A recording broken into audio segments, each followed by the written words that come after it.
District बचेगा, state बचेगा और देश बचेगा।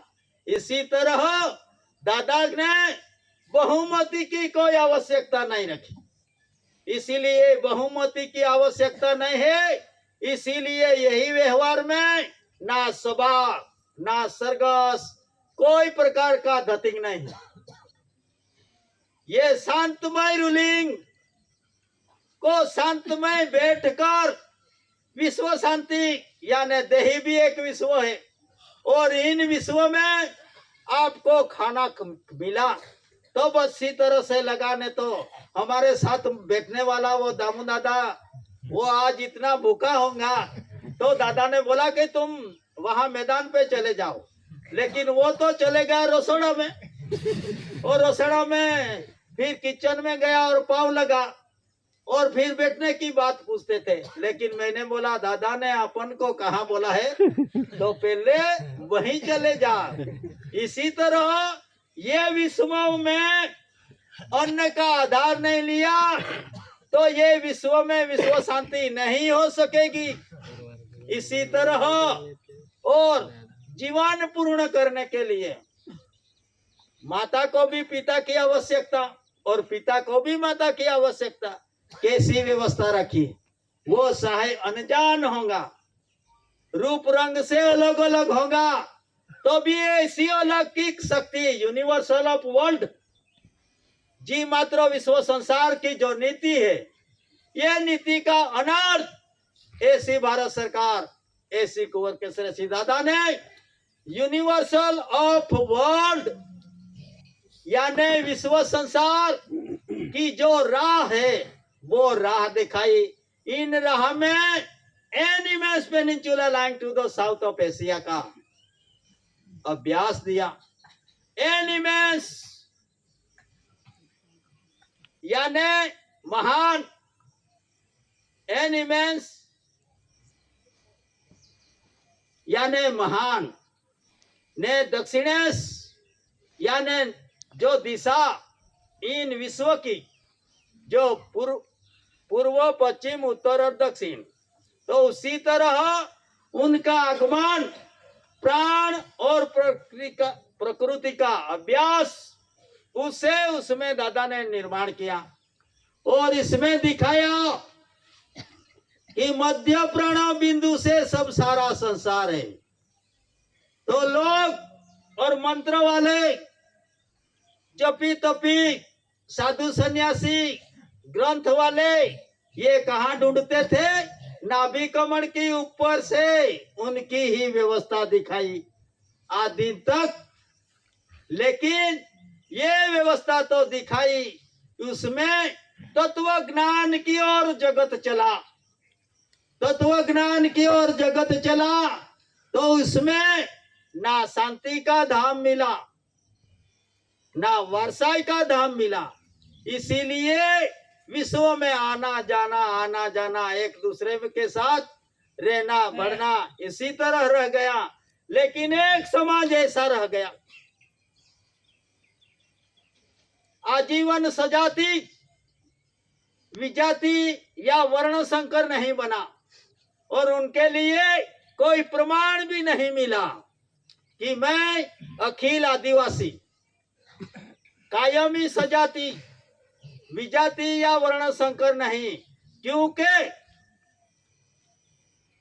मेरा व्यवहार दूसरे व्यवहार में दूसरे लोगों का व्यवहार में स्थान नहीं।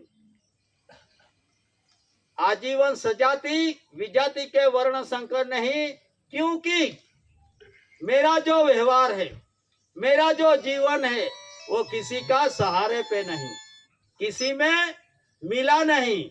तो उसका प्रमाण क्या रहा? ह्यूमन राइट्स में दिखाया, कब से दिखाया था कैलेंडर, तो इन कैलेंडर में भी ना मिला कि आदिवासी का व्यवहार इसमें भेड़सेड़ हो चुका है। लेकिन आपका मन भेड़सेड़ हो चुका है, आपकी रहनी करनी भेड़सेड़ हो चुकी है। इसीलिए आप जहां भी देखो वहां दौड़ते चले जाते हैं, जिसका भी झंडा देखो उनको खांद पे उठा लेते हैं और जिसका भी जय बोलना है वो रह जाता है और दूसरे व्यक्ति का ही जो ही बोलते बोलते आप आपस में झगड़ रहे हैं। तो ऐसी परिस्थिति में से आपको डॉक्यूमेंट दिखना पड़ेगा कि भाई इस विश्व जगत में, इस देश में की 16 भाषा, 16 लैंग्वेज, तो इन लैंग्वेज में आदिवासियों का कोई लैंग्वेज का समावेश नहीं, कैलेंडर में समावेश नहीं है, 6 कोड है उसमें समावेश नहीं है, अक्षर 12 खड़ी व्यंजन, तारीख तिथि साल सनवारी और जो भी लेटर है इन लेटर में समावेश नहीं। तो इसी तरह ये आजीवन सजाती तो है, लेकिन अपना व्यवहार से आप व्यवहार की ओर बढ़ रहा है।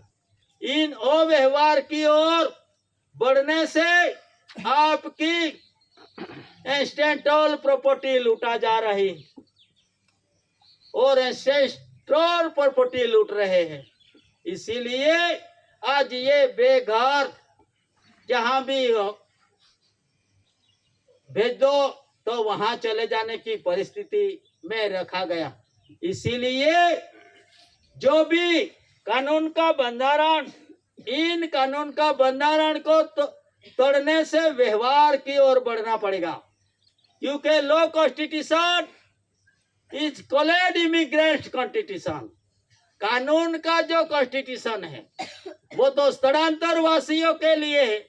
तो ये समाज जिसकी करेंसी पे कोई उल्लेख नहीं है, यहाँ की करेंसी पे कोई उल्लेख नहीं है कि उनको कलम लगती है, उनको डंडा लगता है, उनको बेड़ी बंधन लगती है, ऐसा कोई विश्व की वर्ड करेंसी कोड में नहीं। तो ताकि यहाँ का जो रूलिंग, इन रूलिंग के अधीन रहने के लिए आपको व्यवहार पे आना पड़ेगा। नहीं तो आज का जो कानून है वो गवर्नमेंट ऑफ इंडिया, भारत सरकार की स्थावर, जंगम, माल और मिल्कियत को नुकसान कर रहा है और ये साबित भी हुआ है।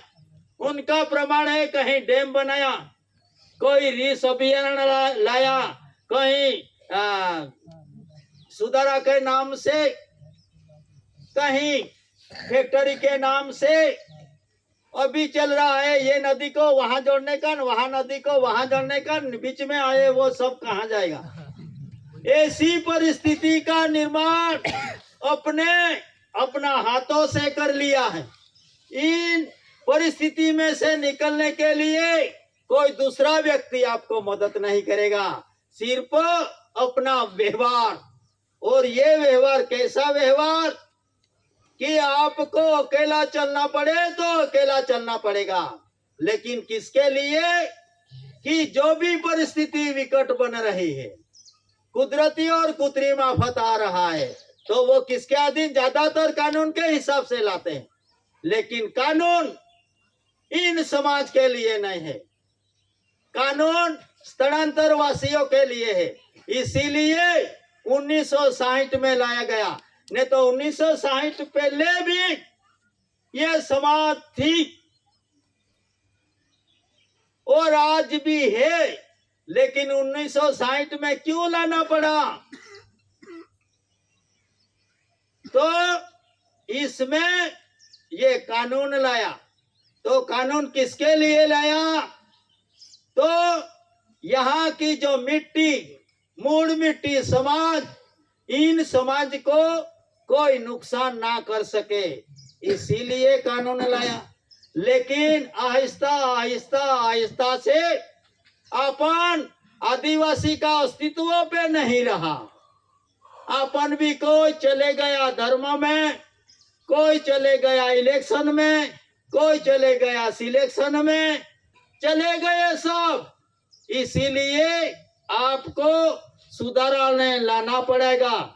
और सुधारा लाया वो लोग संविधान में 1950 में समाज कल्याण डायरेक्टर का एक जाहिरनामा प्रसिद्ध कर लिया और इसमें आदिवासी को अनुसूचित जनजाति घोषित करना पड़ेगा।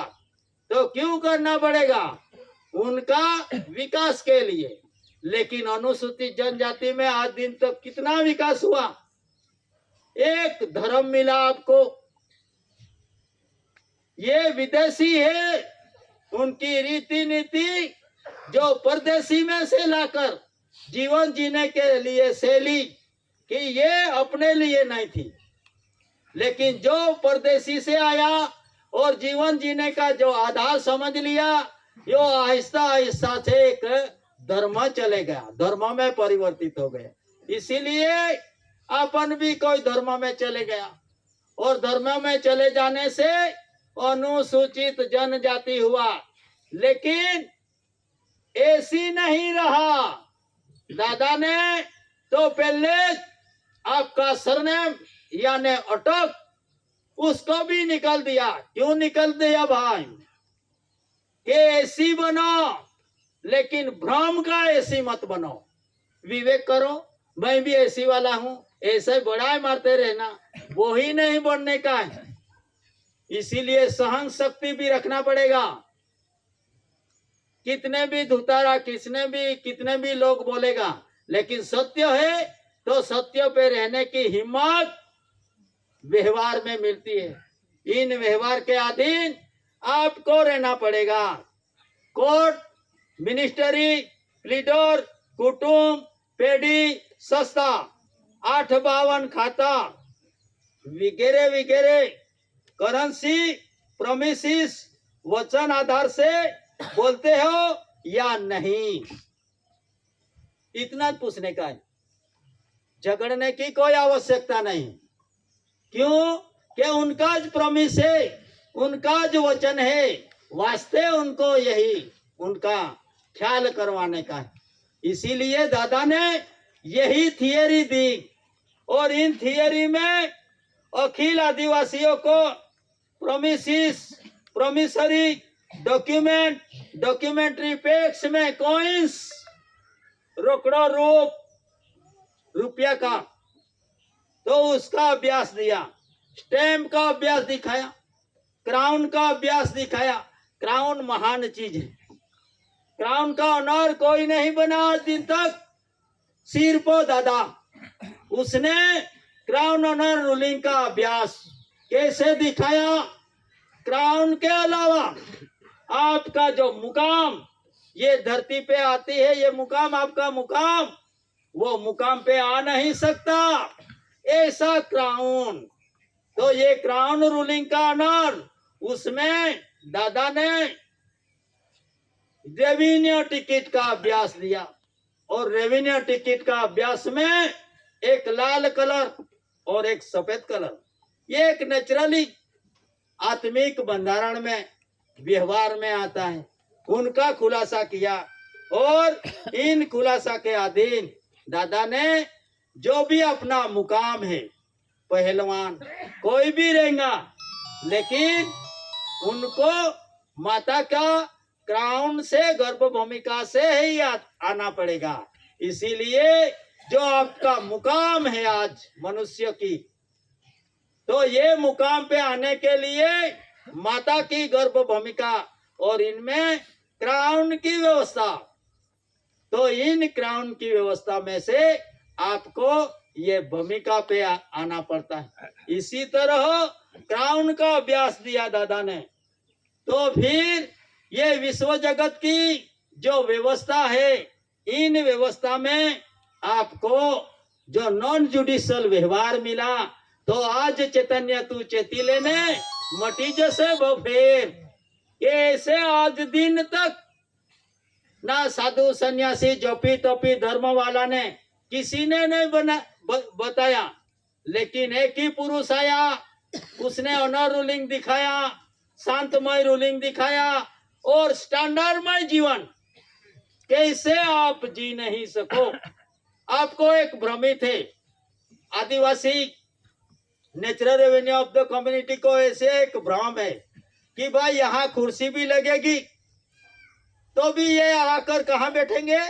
कुर्सी के दूर बैठेंगे। कुर्सी आपके लिए भी है, फिर भी नहीं बैठोगे। ऐसी संकुचितता वो निकालने के लिए दादा ने ऑनर रूलिंग प्रत्यक्ष कहूं सु आज ही कि किसी ने आज दिन तक परोक्ष में दिखा दिया, लेकिन एक ही ऑनर आया, एक ही पुरुष आया, उसने क्या दिखाया? प्रत्यक्ष कहूं सु आज है, साथी ठोक के दिखाया, विश्व को दिखाया। और विश्व ने honour of India, government of India ऐसा डिक्लेरेशन 3468 9061 3468 3469 3169 4169 में अलग अलग तरीका से डिक्लेरेशन किया क्या भाई ये देश, इस देश में क्यों ऑनर को प्रसिद्धि करना पड़ा? तो ऑनर को प्रसिद्धि करना पड़ा इसीलिए यहाँ इमिग्रेंट्स है वास्ते ऑनर की प्रसिद्धि करनी पड़े, नहीं तो इमिग्रेंट्स यहाँ नहीं रहते तो विश्व 142 डेलीगेट्स 64 धरी राष्ट्र ऑनर की प्रसिद्धि कर नहीं सकते, लेकिन ऑनर की प्रसिद्धि की है, इसीलिए यहाँ वीजा भी लगेगा, वीसा भी लगेगा, लैंडिंग परमिट भी लगेगा, सेटल भूमि दाखला भी लगेगा। लेकिन एक व्यवस्था ऐसी है कि जो by driven out of the country living of the an act, कि भाई जो driven out of the country, कि जिसी तरह ये देश में हवाई मार्ग से, जमीन मार्ग से और दरियाई मार्ग से जो आप इंटर हुए होंगे, आए होंगे, तो उसके लिए फिर प्रदेश में जहां से आए हैं वहां जाने के लिए व्यवस्था रखी गई है। वो कौन सी व्यवस्था? तो driven out of the country living of the an act, किसका कायदा? लिविंग सर्टिफिकेट का कानून।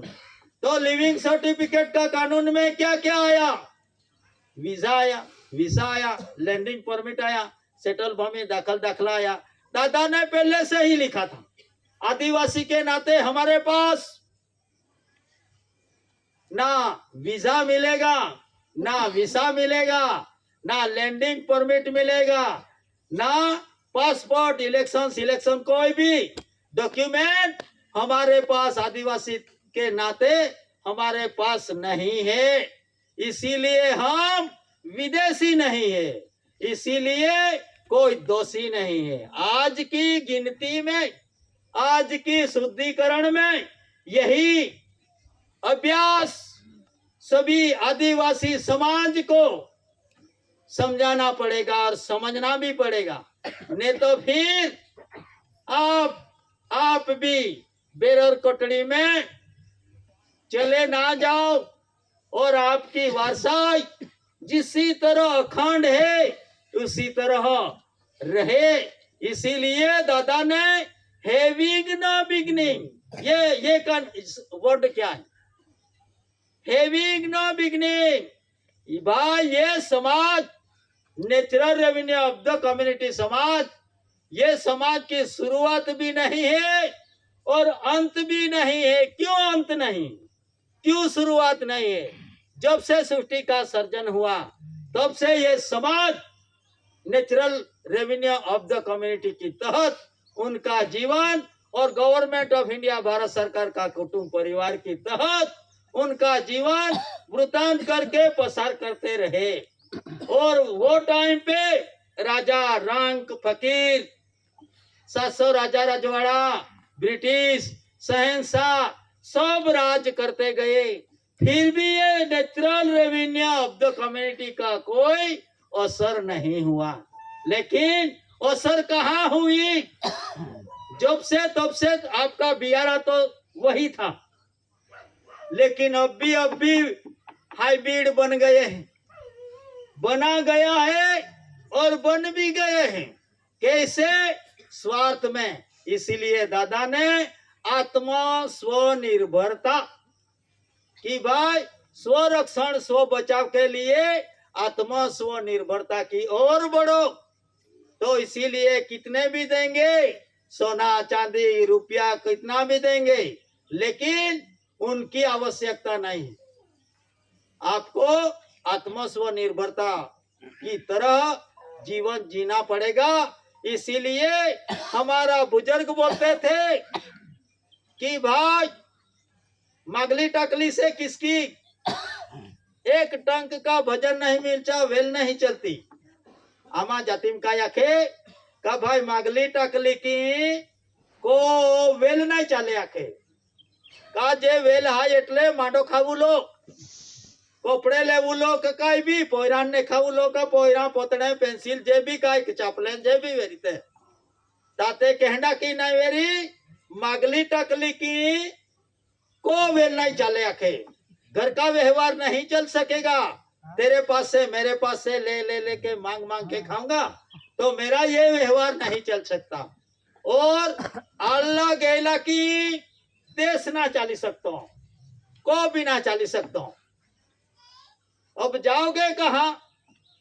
अल्लाह गेला यानी आने वाले जो आए और जो जाते हैं आवागमन करते हैं इन देश में, तो उससे देश नहीं चलता। क्यों नहीं चलता? कैसे नहीं चलता? उनका प्रमाण भी देखो। तो टिकट की ओर दृष्टि रखो। तो टिकट किसका? तो आने वाले जो सेंट्रल गवर्नमेंट बोलते हैं, कोई स्टेट गवर्नमेंट बोलते हैं, कोई डिस्ट्रिक्ट में बोलते हैं, कोई तहसील में जो बोलते हैं, और गांव में आया तो पंचायत में बोलते हैं। तो उनका नाम टिकट आज दिन तक किसी का नाम की नहीं। Ticket, service ticket, revenue ticket, postage ticket, court stamp ticket, ये किसका नाम की? गवर्नमेंट ऑफ इंडिया, भारत सरकार की नाम की। तो इसीलिए आए गए और ठहराव सम्मति से जी रहे, लेकिन देश नहीं चलता। तो आपका कहना है कि गवर्नमेंट ऑफ इंडिया, भारत सरकार, नॉन जुडिशियल का जितना भी कॉन्स्टिट्यूशन का जो दस्तावेज है वो खड्डे में डाल दो और आपका नाम से व्यवहार चला देखो तो आपको पता चलेगा। आज दिन तक किसी का नाम के ये नॉन जुडिशियल व्यवहार का बंधारण के आधार लिया बिना कोई सहनसा का राज नहीं चला, ब्रिटिशरों का राज नहीं चला। और ये 5-5 वर्ष हंगामी गवर्नमेंट, सेंट्रल गवर्नमेंट, उनका राज नहीं चला। वो भी उसने टिकट का ही आधार लिया। तो किसका आधार लिया? गवर्नमेंट ऑफ इंडिया, भारत सरकार का। लेकिन क्या बन गए कि जो टाइगर, वो टाइगर का बनावटी चमड़ा बनाकर कुर्सी पे बैठ गए और मैंने भी समझ लिया कि वही टाइगर है। लेकिन ये बनावटी है। क्यों बनावटी? उनका नाम का राजस्व, रेवेन्यू नहीं है। ये आप इसका नाम का राजस्व, रेवेन्यू नहीं है।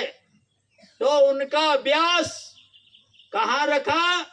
जिसका उसका देश की बॉर्डर पे रखा। तो हम गए थे 28 स्टेट में, तो वाघा बॉर्डर में पाकिस्तान का इंटर और भारत का इंटर पाकिस्तान में जाने के लिए भी तो एक ही मार्ग है, वाघा बॉर्डर। तो वाघा बॉर्डर में ये टेम्पा लगाया है, उसी तरह इतना लंबा बोर्ड लगाया गया है।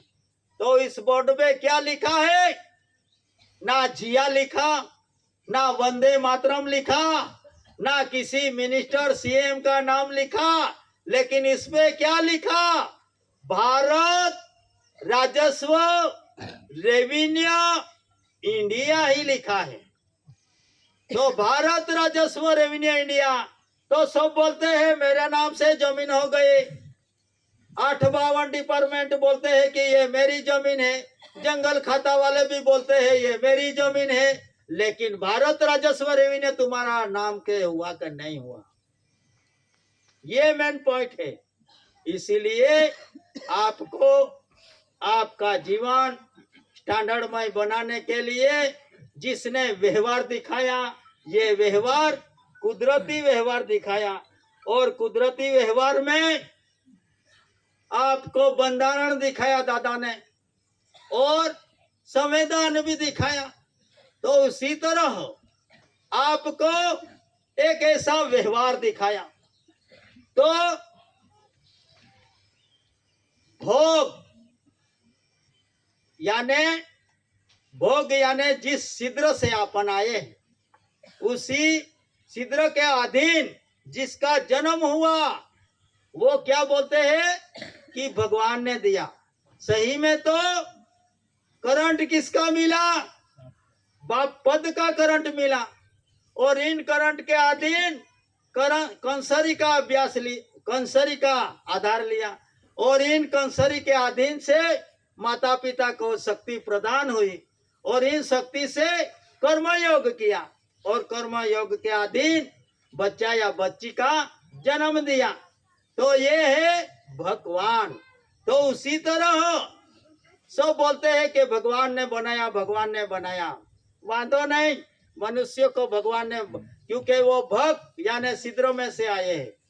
लेकिन फिर इसमें से कलाकार बन गया। कलाकार ने कैसी मूर्ति घड़ी?